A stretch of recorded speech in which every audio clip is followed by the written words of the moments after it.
Listen to that rhythm. Iron, fire, and pressurized steam.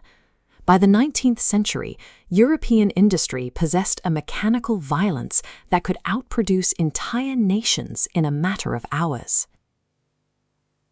Contrast that with the quiet, highly regulated artisan markets of the Ottoman Empire. Here, production was deliberate, manual, and strictly scaled to local demand. In the early 1500s, the economic gap between London and Istanbul was negligible. Both regions relied on traditional tools and limited energy sources. We have to identify the specific mechanism that allowed one of them to break away and leave the other behind. Economic historian Mehmet Genç spent decades analyzing Ottoman financial archives to find that mechanism. His research suggests that this divergence resulted from a clash between two entirely different philosophies of what an economy is actually built to do. The Ottomans operated on a principle Genç identified as provisionism. The goal of economic activity was to produce a steady, high-quality supply of goods to meet the immediate needs of the population. Once the society was fed and clothed, production stopped. While traditional empires optimized their laws for this kind of balance and stability, European states began to operate by a completely different set of rules, setting off a historical chain reaction. Identifying what provided the initial push reveals how Europe escaped the traditional cycle of history.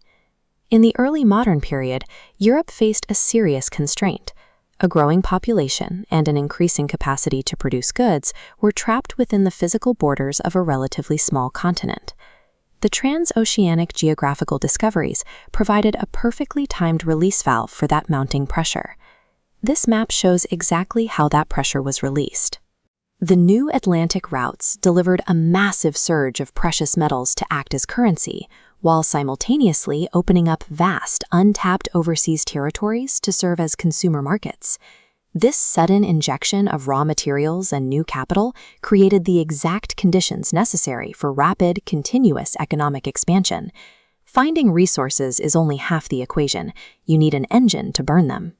Europe required a deliberate system to capture and hold this new wealth. That system was mercantilism, a calculated state policy designed to manipulate the rules of global trade in favor of domestic growth. Look at how these two models contrast. The Ottoman side actively encourages imports to keep local markets well supplied, which allows silver to flow out of the country. The European mercantilist side does the exact opposite. It builds strict barriers to block imports and forces domestic goods out into foreign markets. The explicit goal here is to hoard gold and silver.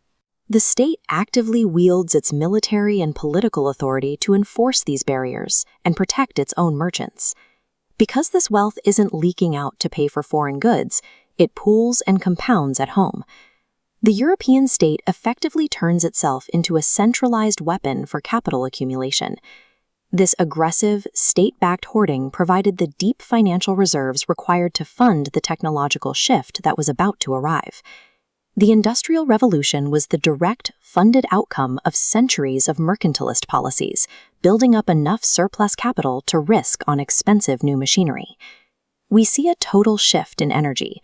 Production moved away from the biological limits of human and animal muscle, relying instead on the relentless, inorganic power of burning fossil fuels. These machines placed manufacturing into an infinite loop.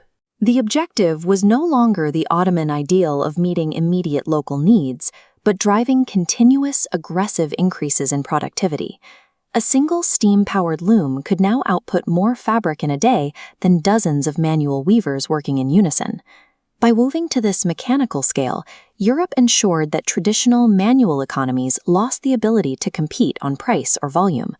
The output of European industry accelerated to a point where traditional trade networks were absorbed or replaced by an aggressive global system that prioritized expansion over local stability. Mehmet Genç identified this specific alignment of state power, capital, and machinery as modern economic growth, an entirely new operating system for human societies. Inside this rapidly expanding global network, traditional empires melted away. Their systems were designed to maintain equilibrium, making them incompatible with a competitor optimized for exponential expansion. Europe's expansion resulted from a deliberate, multi-generational design. States prioritized mercantilist policies as a primary tool for survival, ensuring their wealth would compound while their competitors' resources were drained. Economics is the story of how states view the world. While traditional empires structured their laws to secure the comfort of having enough, the European model engineered the exact formula for infinite power.